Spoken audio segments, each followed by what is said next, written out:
I'm going to share with you a little introduction to block crayons. Um, they're these rectangular crayons that were created in the 60s by a Waldorf teacher so that his students could draw with broad bands of color. Uh, I've been asked quite a bit, like, why use these? What's the point? And I asked that question myself at first, especially seeing how my kids kind of struggled in ways to use them and wondering, is it really necessary or so valuable? As I've learned how to use them, I still have a long way to go, but I've been using them, and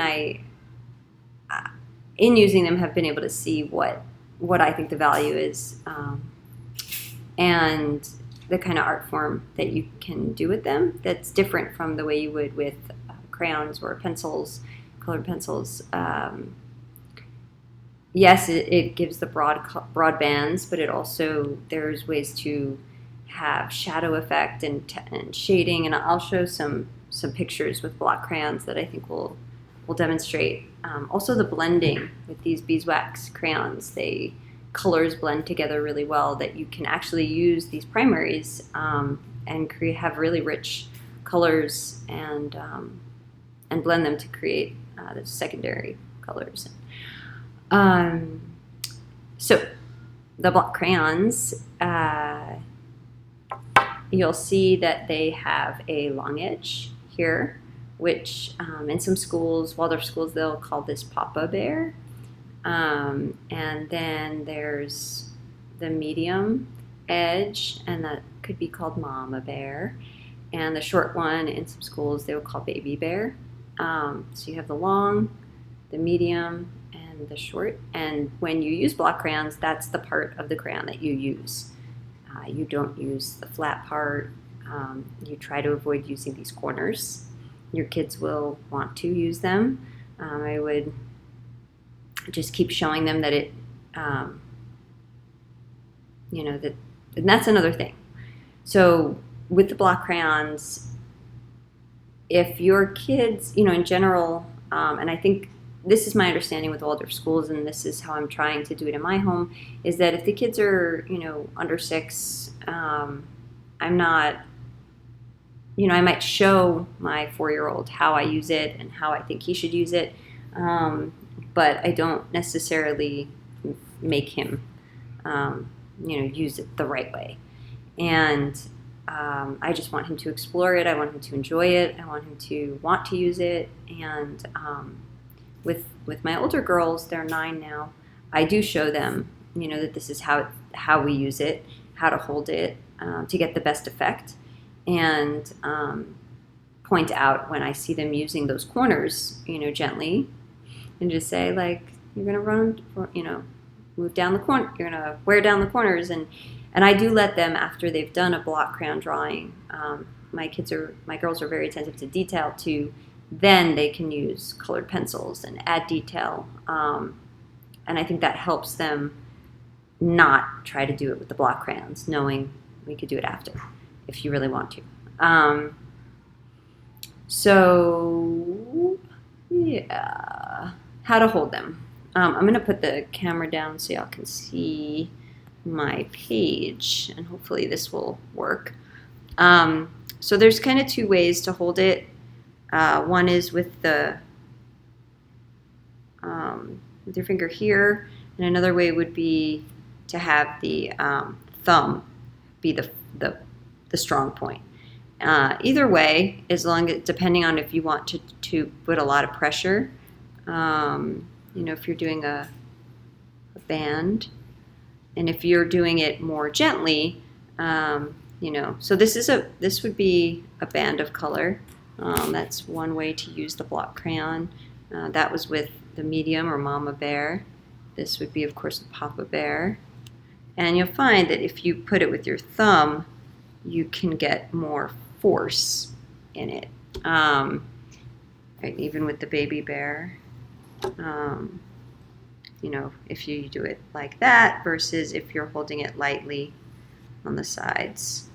So with the thumb, you can get more force in it. Hopefully you all are able to see this. Okay. So these are considered bands, and that's one thing you can do with the block crayons. It works really well for creating borders. You can choose to use Papa Bear for the borders. One thing that I've heard is with doing I typically do, sorry, I'm kind of jumping around, but I typically use Mama Bear for a border, the medium one. And what I've heard, the way to do it is, so if you would go across the top, and go across your bottom, and then connect them. And something you'll find with block crayons, if you want a flat surface, and I'll show you, you'll probably see it in my drawings that I share with you. If you don't have a flat surface, you'll get these, the color won't be even. You'll see these lines come through, and it'll frustrate you and your child when that happens. It'll happen, but try to avoid it. So you can have a border like that. That's using the band. And then another technique with the block crayon is is being able to do ribbons. And if you see with Papa Bear, you could, if you put some pressure at the top, you can see that the way it creates these different textures, which is just really fun when you're doing rivers. I like it. And another cool technique, so I'll do it like this. If you're doing a tree, so I'm using Mama Bear, and I start straight, and then I kind of turn it, if you see that. And those are really fun for doing trees. And I actually really like making trees with block crayons for this reason, for the textured. And you know, you just keep playing with it. As soon as they have you draw a seed at the bottom, and you can keep kind of coming up, and each time you come up, then you have a branch. And for me, it's really how a tree is, right? Those branches are coming up from the trunk. A lot of times we draw a tree as if the branches are separate. And so that's cool with the block crayons, and that's something in general with the blocks. It's a lot of attention to the form that things have, even in drawing animals. In order to draw the animal, you kind of could use your fingers first and feel the shape of it, and then you really feel it with the block crayon. Different, almost like with a paintbrush, but different from using crayons or pencils, for sure. It is more like painting. And I like that. Okay, so so you have bands and you have ribbons, and this is that cool tree effect, like that. And then you also, with the block crayons, is another technique is clouds. And this is if you're coloring something in, and this is just a circular. You might then add, you know, you want it to be purple. So you bring in some red. And I stress this to my kids, and I remind myself when I'm doing these drawings that start really light, because you can always go darker, but you can't go lighter. And when you press down, when you have a dark line, it's not going to go away, and it's just going to be there. So if you do it lightly, you're less likely to have that happen. As for blending the colors, I think if I'm feeling bold to do a drawing with the video on, I was going to show, before I do that though, a couple drawings that the kids have done. So this is the bird, and they came in afterwards and did, you know, added some detail. I let them do that, but you can tell that they did the form with block crayons, and then they colored the background. and see there was something behind the page, so that happened. And they do the borders, and this is what a typical main lesson book page will look like for us. We do the writing on line paper, and cut it out, put it in around the picture.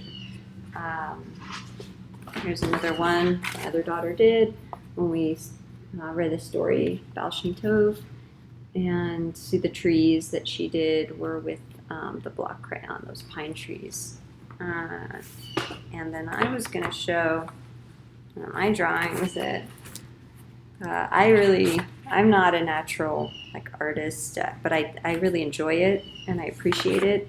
And the block crayons, I've had fun with them. And so what I like about, see the shadowing, I keep mirror image. Okay, so the effect that you can have and what it feels like to turn the crayon and kind of draw the form. Similarly with the tree, you just feel the form of things in such a way. I usually start with a yellow bottom. If you wanted to add blue, and it blends into the sky so that then you have some grass. But this was for fables that we were doing. The fox, that was the fox and the crow. This was a saint story, and this is Bridget's cloak. But you see the way you have this shadowing and this texturing. And she doesn't have clear features. I mean, I put a little, you can't even really see, but it's just the form.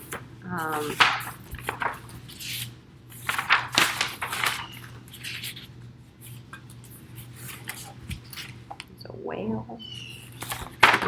And I think if, it's one of those things you'll be drawing alongside your kids or doing the drawings ahead of time. Not all the time. Obviously, if you're using this curriculum, we've provided the drawings, so you don't have to. But I suggest playing with them yourself so that you can understand what is it about. Do you see the value in it? Can you share that with your kids because you appreciate it and you have enjoyed using it? I think that. So this was the one that there we go. I think this was from the Jataka Tales, one that we did, where the rabbit throws himself into the fire. Don't worry, he comes out. He's okay.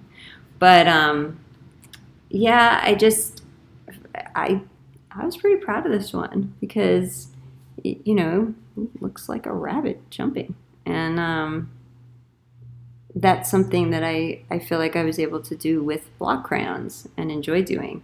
I think it's those broader strokes.